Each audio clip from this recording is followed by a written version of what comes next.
This is a true story. In 1952, deep in the mountains of Romania, a nun was found hanging outside an isolated abbey. Her body was cold. Her eyes were gone. The Vatican sent a priest and a novice who hadn't yet taken her vows. What they found inside was not human. The abbey was silent. Crosses were turned upside down. Statues wept blood. And the sisters whispered of a presence they could not name. In the lowest chamber of the convent, sealed behind stone, was the remnant of a massive doorway, a gate to something ancient. Long ago, knights had sealed it with the blood of Christ, but now it had cracked open, and something had stepped through. It wore the face of a nun, but its smile didn't move. It didn't blink. It hovered and watched. They called it Vala, the defiler, the serpent, the marquis of snakes. The novice claimed it spoke inside her head, mocked her prayers, turned holy water black. They tried to seal the gate. Only one returned. The Vatican erased the records, destroyed the reports, but the abbey still stands, abandoned, frozen in silence. And every year, villagers report lights flickering in the windows, voices praying in reverse, a shadow tall and still, watching from the bell tower. Because what came through that door never went back.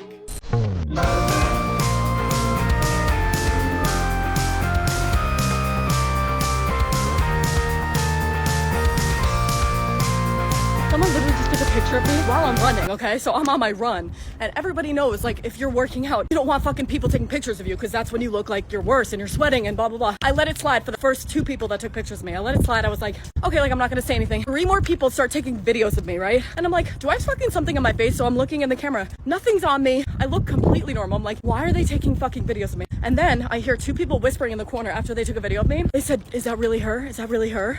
So I'm like, who are they talking about? So I go over to them and I'm like, hey, why are you taking videos of me? Like, can you please just go delete that? Like, I feel sort of uncomfortable with people doing that. And they were like, well, we've never met a celebrity before. Like, we just think it's really cool that you're here, like, in our town. And I was like, what are you talking about? And they were like, we know you're well known for modeling your spicy rigatoni pasta. And I was like, wait, do you think that? And they look at me up and down. They go, you're Bella Hadid. And I was like, guys, that's so, like, nice of you, but I'm literally not her.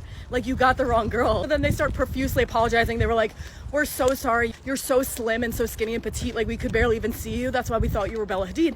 And they continued to say, yeah, like, when you ran past us, it just looked like a bullet from Mario Kart, because 1, you were going so fast because you're so small, so it was easy for you. And because we could barely even see you. And I was like, guys, like, I get that I'm, like, really petite and skinny and small, and, like, I was born super dainty, but I'm not Bella Hadid, and, like, I'm a person too, and I prefer you don't take pictures of me while I'm working out, you know? And then they warned me to be careful, because if I continue to work out and burn fat, I'm gonna become invisible. I don't know. At the end of the day, it's like, guys, just please don't take pictures of me. If you see me in public, like, please just, like, leave me alone. I get that I'm really skinny, but it's just none of your business. Storytime, jour où ma mère m'a vu et m'a cramé pour ma première fois chez moi. Storytime, abonné, abonné, je le répète, Storytime, abonné, parce que je sais que vous allez choquer dans les commentaires. Du coup, j'étais en seconde, et il faut savoir que du coup, quand je suis rentrée au lycée, j'ai vu un gars. Il était trop beau. Et en fait, ce gars, j'avais des vues. Mes vues sur lui, elles ont duré pendant 1 mois, et j'ai jamais osé, en fait, aller lui parler. Mais en fait, on avait un ami en commun, et il faut savoir que cet ami-là en commun, on y rigolait la dernière fois, et je lui dis, et c'est que pendant 1 mois, genre, ton pote là, c'était mon combat. Mon pote, il commence à rigoler et tout, et à être un peu choqué, genre en mode, il se passe un truc et tout. Et moi, j'étais en mode, il y a quoi, genre, pourquoi t'es choqué, bizarre et tout, enfin. Et en gros, il me répond que son ami, il avait grave des vues sur moi, et qu'il voulait essayer de nous mettre en couple là, genre, bientôt. Évidemment, là, je suis trop contente, parce qu'en fait, c'était des vues que j'avais, mais, enfin, c'est pas que je les avais plus, vous voyez. En fait, je les avais encore, mais vu qu'il m'avait jamais cala, en fait, je les avais un peu perdues, parce que j'avais la flemme d'attendre et que j'étais gênée. Du coup, le soir même, il m'envoie le Insta du gars en question, qu'on va appeler... Bref, on va l'appeler Adam. Et du coup, Adam, moi je lui envoie des messages tous les soirs. Et voilà, en fait, je vois qu'on s'entend grave bien. En plus, il est trop beau et tout. Genre, il est tout ce que j'aime. Et du coup, on parle pendant 1 semaine. On se voit au lycée et tout. Enfin, on décide de pas être gênés, parce que c'est ça qui va encore moins accélérer le couple, quoi. Du coup, 1 semaine après, on décide d'officialiser notre couple, parce que ça se passe grave bien. Il m'a répondu que lui, il l'avait jamais fait, et du coup, moi aussi, je l'avais jamais fait. Du coup, faut savoir que moi, j'avais qu'un jour, ma mère, elle était pas chez moi. Et ça, c'était 2 mois plus tard, donc on avait pas mal avancé dans notre couple, c'était pas directement. Je lui propose du coup de venir chez moi, et je lui en parle de la proposition et tout, si il veut pas. Bref, et du coup, en fait, il accepte, genre même il saute au plafond carré. Du coup, il accepte et il vient chez moi. Il n'y avait pas ma mère et tout, donc c'était sûr. Et pour être sûr qu'il n'y ait pas ma mère, genre on décide de regarder un film avant de faire nos bails en fait. Parce que vous connaissez les petites Netflix, les soirées chill. Voilà. Du coup, on décide de regarder un petit film et tout. Et pendant le film, genre, il m'embrasse. Bien sûr, c'était déjà embrassant. Du coup, il m'embrasse et tout. Et voilà, ça revient un peu... je sais pas comment dire, mais entre nous, voilà. Et bref, du coup, bah, on commence à plus trop regarder le film, vous avez compris quoi. Et on commence à le faire. Du coup, j'étais aux anges et tout parce que bah, vraiment, c'est passé comme dans un film. Genre, c'était parfait et tout. Bref. Du coup, voilà, pendant qu'on faisait nos bails, genre bien pendant, on n'avait pas terminé, vous voyez. Bah, en fait, on a Kala, j'ai Kala un peu plus tard qu'en fait, à cause du film. Mais on n'avait pas entendu ma mère rentrer. Bref, et du coup, bah, là, forcément, ma mère, elle ouvre la porte. Du coup, bah, là, elle nous voit, et évidemment, genre, dès qu'elle nous voit, elle repart, genre, elle repart de la porte et tout. Mais c'était trop gênant, quoi. Du coup, bah, en fait, là, on était gênés et tout, du coup, je commence à m'oublier. Donc, après, pendant tout le week-end, Axel, il m'avait pas parlé. Du coup, je comprenais pas trop. Enfin, j'avais compris que c'était à cause de ma mère. Mais vas-y, genre, on venait de faire notre première fois et tout. Genre, pourquoi tu me cales plus? Donc, du coup, voilà. Il y a quelques temps et tout qui passe. Et en fait, il m'envoie un message en me disant je suis désolée, mais c'est trop compliqué pour moi cette situation. Genre, j'ai été trop gênée pour ma première fois et tout. C'était censé être parfait. Et ta mère, elle est rentrée. Et du coup, en gros, si vous avez compris, c'est un message où il me quitte. Bref, du coup, bah voilà. Là, ça fait grave longtemps que j'ai envie de le reconquérir. Et du coup, bah, les gens mettaient des messages pour l'aider en fait à reconquérir son cas. C'est une Storytime abonnée. J'espère que ça vous a plu. Moi, ça m'a choqué. Ça m'a choqué parce que le gars, genre, il l'a supprimé en fait. Et ça m'a choqué parce que sa mère, elle est rentrée. Après, vous avez compris. Dites-moi ce que vous en pensez dans les commentaires. D'ailleurs, je suis en train d'hésiter pour faire une Storytime d'horreur là bientôt. Ouais, les filles, je vous fais des bisous. Don't ever forget that walking away from something so toxic and so unhealthy is so brave, even if you stumble on your way out. So I thought I would tell you my how I lost my virginity story. Obviously virginity is a social construct and it's super heteronormative, but it was a really big moment for me, so I'm gonna like refer to it as that. So it was my 19th birthday party and we were doing like a bar crawl and I invited a bunch of people. I'd shaved my legs up to the knee because I'm classy, and I invited this guy. I'd known him since I was 16, but we didn't go to the same school or anything, but we'd been kind of flirting and I thought maybe we would kiss.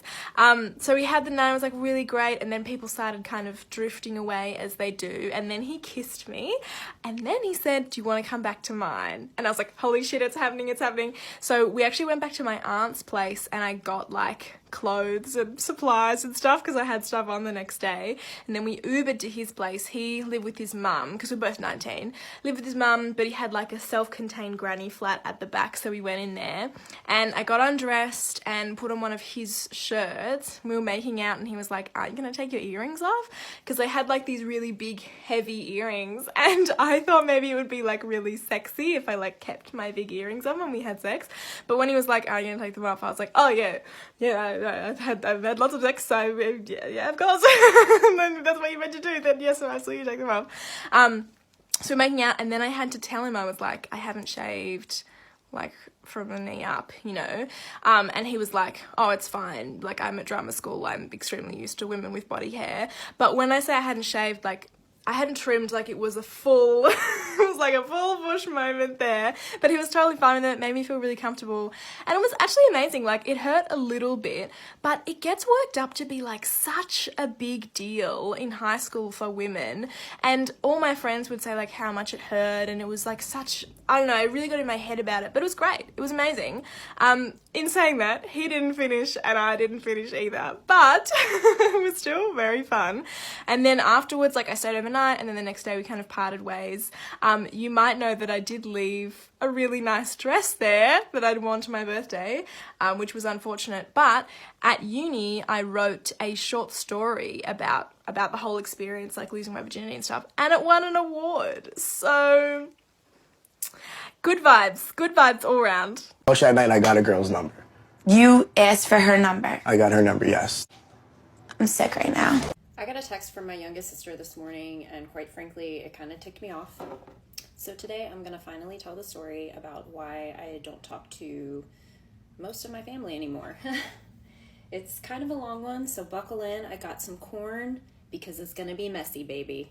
So starting at the beginning, my parents met in the 80s. They were part of the big Christian revival. They converted from Catholicism, much to the dismay of both sets of my grandparents, and they moved down to Virginia. My dad got a job with Pat Robertson at the Christian Broadcasting Network. He was the print shop manager. It was really great for a while. I had 2 brothers, 2 sisters. I am the second in line, so I'm not the oldest girl. Might as well be the oldest. That's kind of how I always think about that. But anyway, my dad ended up losing his job, and it really threw my family into turmoil for a really long time. And we moved out to this very rural area that was about an hour away from Virginia Beach, where we had originally lived, and we struggled to acclimate. My mom was very alone. Her family was all up in Pennsylvania, where she was from, and she was trying to raise 5 kids, which I have opinions on that, but that's for another video.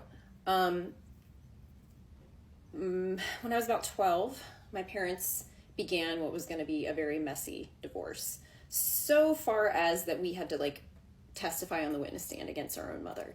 It was really, really messy. And my mom actually did lose custody of us for a little while. My dad had this really great lawyer that he hired, and that lawyer ended up having to be paid for by my uncle, who had co-signed so that my dad could like get these services from this lawyer. So it was a really, really messy situation. And God bless my uncle for like still even talking to my dad. I think it was like 30 grand out of his pocket at that time. I still like think about that, and it makes me angry. But anyway, and that's another story for another day. When my sisters became the age, my sisters are both younger than me. I am second oldest. There's 2 years in between all of us, 5 basically. My sisters are a little less than 2 years apart, but it went, I was 12, my brother was 14, middle brother was 10, younger sister was 8, and then the baby was, 6 or 7 years old. So when all of this was starting, obviously they were very young. They were still attached to my mom. When they did get to be the age finally where they could decide where they could go by the court system, they decided to go with my mom. It was tricky. It was tricky all the way around. My parents are probably diagnosable narcissists. I don't know that for a fact, but we grew up in a very competitive household. We were always competing for our parents' attention, and I didn't know that there was kids that grew up that just had parents that loved them regardless of whether they acted out or not. In our household, it was very much if you acted good, you got treated good. Anyway, a lot of family dynamics maybe you guys don't need to know, but it set us up for a lot of failure in our adulthood because we had a very religious, rigid background, and yet we were also very naive to the society that we were being put into the world. I was 16 years old. My sisters had moved up to be with my mom, and at 16 years old, I was driving from Virginia Beach to Pennsylvania to go see my sisters at least twice a year. It's about a 400-mile drive, and you go across one of the most dangerous tunnels, the Chesapeake Bay Bridge Tunnel. And here I was 16, I was driving back and forth, really doing the job of my parents to try to keep our family solidified somehow. I was just trying to figure out some semblance of family relations. My dad worked a lot. He, wasn't the type of dad that was like at our sporting events when we were young. I mean, he was just always working. That was his MO, and that was his generation, I think, to be honest. I think that they really thought that was where they contributed the most value, sadly. Anyways. So all through my late teens, early 20s, I'm really, really close with my sisters. When my younger sister graduates, which was 2008, she ends up moving into my apartment with me that I had gotten on my own. It was right outside of my college. I was working at a local bar, so it was a good situation for her to come down and live, and she ended up going to nursing school at the same college that I did. And it was great. Like, we kind of watched on each other. We took care of each other. But I will say this, I was a very charismatic girl in my 20s. I think I was drinking a lot, and I think I just had this bubbly personality. I think I was really living out the childhood that I didn't get when I was younger. And at that time, I didn't really realize that my sister started to harbor some resentment because she thought I was maybe having too much fun, or maybe she was wanting to be a part of it, but not knowing how to express that. Maybe she didn't like the type of fun I was having. You know, I was going out and drinking a lot with my friends. It was, at that time, millennials, like in our early 20s, it was, where are we going that night? That was our lifestyle. So I think she kind of felt a little bit lost in it. So she met a guy at work and they started dating. And they ended up getting married. And my sister had absolutely no experience with men before this. Like, she was very innocent. We were bred to be pure. You know, we were, my mom especially really, you know, hounded us about that. And, you know, my sisters were raised by my mom in the latter years of their teenage years. So, of course, they were going to be, you know, all about that purity culture and all that stuff. So, as a result of that, I think when my sister started to get curious with her boyfriend, she started to feel really guilty. And she was really pushing for marriage, and they were together a long time before they got married. I never really was close to the guy. Never was close to him, never really developed a relationship with him. But they spent a lot of time together. Their family traveled. She traveled a lot with his family. They went to Disney, I want to say, like every year. And she, you know, was very close, ended up marrying him. Well, down the road, my mom ended up, there was certain points throughout all of our adult years where my mom had to live with us. In fact, when me and my sister were living in that apartment that I told you about, my mom ended up coming to live, and then I ended up moving out because me and my mom weren't getting along, and it was like my apartment. It was weird. I was paying like 2 rents at once. And then my mom ended up moving out of that place, but then she was kind of struggling. She's basically always struggled financially since my parents' divorce because she was not set up for success in that route. That's a whole nother conversation again. So my mom for a period lives with my sister and her husband, and he is in medical school, and he ends up leaving his phone in his coat pocket. My mom hangs it up out of the habit of being neat, and then my sister finds his phone later on and realizes he has been stalking me. She opens up the phone and realizes that he's got nude photos of me on his tabs. And she goes to his computer, digs up all of these times that he has been stalking me. I later find out that he had hacked into my phone once when I was at their apartment one time, that he had taken photos of me on a family vacation, had filmed me in and out of the shower. It was... You can imagine. You can imagine. Now, it's important to note that the only reason that I even ever ended up turning him in was because we had gone on vacation with my family from Ireland, and my uncle, who is a now retired guard at the jails, was like, look, I know these types of guys, they never change. You have to turn this guy in, and you have to basically save your sister. It wasn't because I had these big, strong men in my life that were willing to defend me and my sister. It was literally an outsider. That was how ostracized I was from my family after this happened, as if it was somehow my fault. And I'm still, to be honest, treated like that. And I mean, of course I knew that, and that was like a burden on me, but I also have her on the other line saying, hey, don't say anything, don't do anything, he's gonna... And I'm just like, here I'm in this position, you know, and in my mind, I've attempted. I gave all of the evidence that I had. I sat down with a detective for, it was probably at least 3 to 4 hours, told her everything that I knew.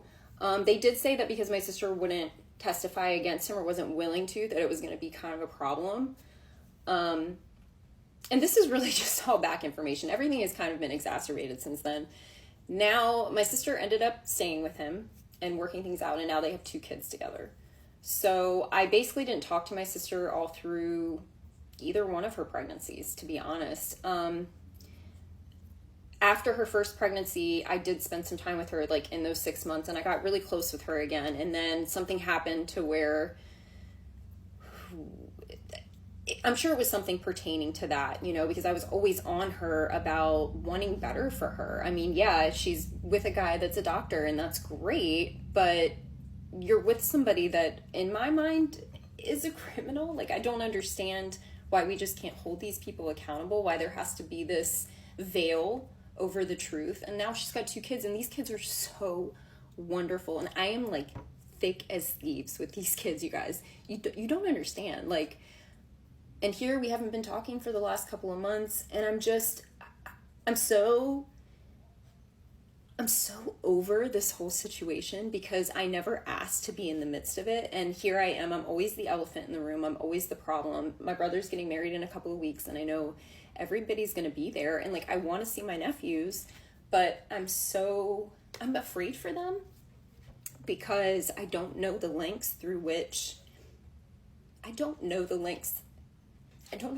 that a person like him would go. And I just hope that I hope that they would never be hurt. Oh my God, I didn't know I was gonna cry. Let's talk about big creators stealing small creators' content, i.e. what just happened to me. So about a month and a half ago, I made this video about the 2 things I always do when I wear a hat. I used to not like wearing hats because I didn't think I looked cute until I started doing these 2 things. And I was wearing a hat that day. I felt inspired to share it with my audience. I hadn't seen a video like that, so that's what I did. And the video did pretty well. And a couple days ago, some sweet angel of a TikTok user commented and tagged me in this creator's video. This creator made this video a couple days ago. Never seen her before, but she has almost 200,000 followers. And to say that our videos are similar is a bit of an understatement. She essentially just copied my entire video from like the opening line to the wording, verbiage, phrasing, the 2 tips I used. The 2 tips I used are nothing groundbreaking. They aren't. And I'm not trying to like gatekeep making videos on this subject, but this was straight up just copying my video, and there's a couple things that bother me about this situation. The first thing is she did not tag me. I think she did that very intentionally because she just copied my video, and I've had some people stitch my video and tag me in their videos when they're trying these things out, and I love that. Like, I love when people see one of my videos and are inspired enough to try doing whatever I did themselves. Like, I think that's the point of TikTok. I think that's so cool and one of my favorite parts about making content. But this was not being inspired by content. The other thing that bugs me is she didn't really add anything to the video. She just straight up copied everything that I said. And after watching the video and kind of realizing what happened, it really just gave me such like an icky feeling. Like, it just felt like she was trying to secretively do this, thinking I would never see her video, which I probably wouldn't have ever seen her video if it wasn't for that random person tagging me in her comments. It just felt like she was trying to take advantage of a small creator. It just felt very calculated and slimy, to the point where I wouldn't be surprised if she's done this in the past or does this regularly. And the main thing that bugs me about this situation, whether you've been creating content for 2 days or 2 months or 2 years or however long you've been creating content, we all started in the same position. We all started with 0 followers, not really knowing what we're doing. And the fact that this person, who has probably been on TikTok a lot longer than I have, is doing that to a small creator just really rubs me the wrong way. It's just slimy and mean. And it's like, I don't understand why somebody would do that. I've tried to message her on TikTok. I've tried to message her on Instagram. I've commented on her videos. I've seen people tagging her in my video and vice versa. I have not heard from her. I think that's also very intentional. I think she's trying to ignore me and sweep it under the rug. So it's okay to be inspired by videos you see on TikTok. It's naturally gonna happen always, but just give credit where credit is due, and maybe don't straight up copy a video word for word. The drama in my life right now isn't even mine. It's like the shit I overhear in the school bathroom, and now I'm like invested. Yesterday I was in there minding my business, doing my business, and these 2 girls come in, not to use the bathroom. What they were talking about was wild. Now, before I continue, I'm not judging.